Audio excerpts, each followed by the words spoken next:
Our top story at 5, the inmate who jumped from a moving vehicle on I-71 is still on the run tonight. This all happened yesterday, as you know, and investigators say he was last seen on River Road just east of downtown. That's where police say he kidnapped 2 people, forcing them to give him a ride to River Road and Edith Road. Take a look at your screen. We're talking about 31-year-old Norman Wolf, who was in a Trimble County, Kentucky prison transport SUV on I-71 when he kicked out the back window yesterday morning and jumped out on the exit ramp to Brownsboro Road off the Gene Snyder Freeway.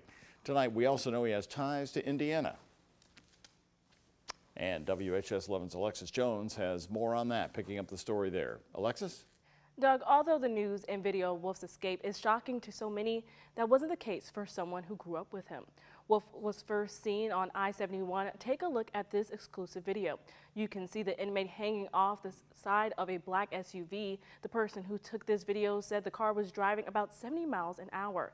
And then you see Wolf in an orange jumpsuit running down the hill next to the exit ramp and disappears into the trees. Police say they started searching for Wolf. They later learned he kidnapped 2 people at Brownsboro Road. Officers say he forced the victims to drive him near downtown, where he left them unharmed. Today, I spoke with Evelyn Martinez. She went to Charlestown Middle School with Wolf. Martinez says she wasn't surprised by his actions based on what she remembers about him in middle school. Oh, I wasn't shocked. I wasn't shocked that he had gone to jail. He seemed that he was going in that direction. It's just sad to see that he's gone this route. And LMPD says this is still an ongoing investigation. If you have any information on Wolf, please say to call 911 immediately. In the studio, Alexis Jones, WHS11 on your side. This afternoon, a man died after being shot in the Park Duval neighborhood. LMPD says they got to the scene right around 2 this afternoon, where they found a man who had been shot. As we continue with this story, they found this man who had been shot and they took him to Louisville's University Hospital, where he later died. LMPD's homicide unit is investigating. Anyone with information is encouraged to call LMPD's anonymous tip line at 574-LMPD. And in southern Indiana, a SWAT team dragged an armed and dangerous person right out of a Jeffersonville motel this afternoon. Police tell us it happened after he resisted arrest. Around noon, Jeffersonville police and the SWAT team surrounded a room at the Holiday Motel on 10th Street. That's right near the Arby's. They said officers attempted to serve an arrest warrant when the man, who's from Louisville, got hostile and aggressive, eventually barricading himself inside. The standoff lasted about an hour, but he was eventually arrested. Families involved in the Langford funeral home case out of southern Indiana in Jeffersonville packed the courtroom today as Randy Langford was expected to change his plea. His funeral home was where dozens of bodies were found decomposing last year. Langford faces numerous charges, including negligence and intentional infliction of emotional distress. We were expecting a change in plea this morning, but that did not happen because the judge over the case is currently sick. Langford faces 12 years if convicted, most of which would be spent on probation. Victims' families are not okay with this. Cynthia Lori Koch says she was told her daughter's body had been cremated for weeks before officers found it decomposing inside Langford's business. It needs to be a prison, I think. You know, you're with that's people's lives. You know, no, he didn't kill him, but you have to respect the dead. And how would he feel if it was his family? He wouldn't have treated his family like that, but he didn't care. Langford will be back in court next Friday, where they expect him to change his plea. The cyber event at Norton's Hospital is having ripple effects on people across Kentuckiana. Some of you have reached out to us about it. And today, WHS11's Bobby McSwine talked to a woman who says her husband was very concerned after nearly 10 days without his prescription.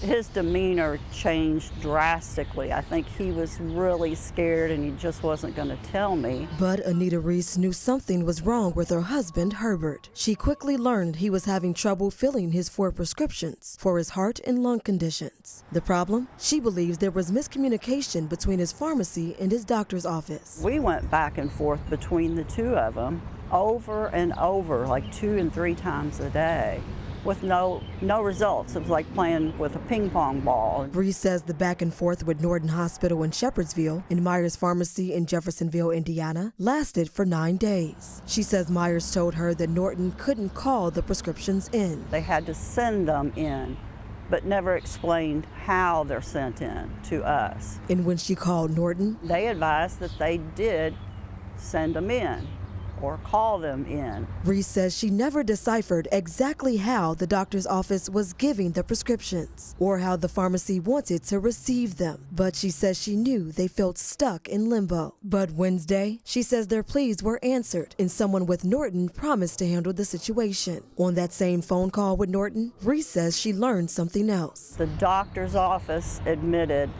that there's been a problem with the Nortons cyber thing. Norton says the cyber event happened on May 9th, days after Reese and her husband says their problems began, but days before a solution was found. We know our patients have many questions, and you know what, quite frankly, we have questions too.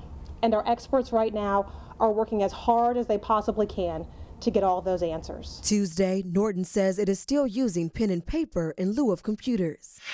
In a statement Friday, Norton says patients can call their provider's office for a written prescription that can be picked up. If that is not an option, the provider's office can help with a solution. Reese says they were never told picking up a written prescription was an option. Overall, she says a bit more communication could have gone a long way. Because you don't really think about their side of it when you're needing your medication filled. So had they told us in the beginning, it would have been a lot easier on everyone.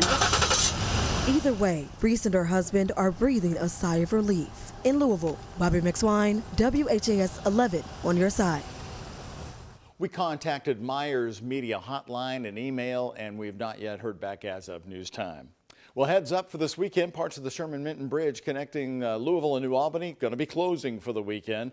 Eastbound I-64 is scheduled to close at 10 o'clock tonight. This portion of the Sherman-Minton Bridge will not open back up until 5 Monday morning. The suggested alternate route is I-265 over to I-65 as well in southern Indiana. The weekend-long closure is part of the Sherman-Minton Bridge Renewal Project. The project is expected to add up to 30 years of life to the 59-year-old bridge. And just in late today, we've learned that Jim Brown has died. He was an actor, civil rights advocate, and one of the best football players of all time. He was in Louisville in 2014 for the Muhammad Ali Humanitarian Awards. Jim Brown died last night at the age of 87. A spokesperson for Brown's family says he passed away peacefully in his sleep at his home in Los Angeles. Brown's career in the NFL was short but incredible. His long list of accolades includes NFL champion, NFL Rookie of the Year, 3-time NFL MVP, and he was a Pro Bowl selection in every single one of his 9 seasons in the league.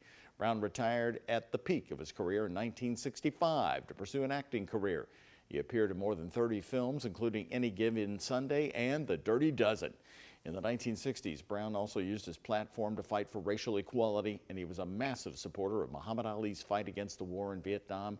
Jim Brown dies at the age of 87.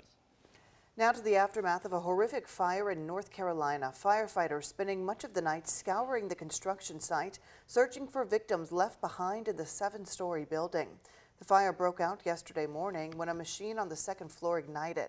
Workers tried to contain the flames, but the partially completed apartment complex was quickly engulfed, forcing nearly 100 workers to run for safety. The fire moved so quickly, one crane operator didn't have time to escape. The man was trapped high above the building for nearly 2 hours before he was rescued. When you're up 6 floors above a burning building, you're right in the middle of the chaos, and you're seeing helicopters fly over and nobody's coming to rescue you. You know, I'm sure his life probably literally flashed before his eyes. What's going to happen to me? Firefighters pulled more than a dozen people from the building, but at least one construction worker remained unaccounted for overnight. 30-year-old DeMonte Sherrill, a construction worker at the site, did not survive, according to his company.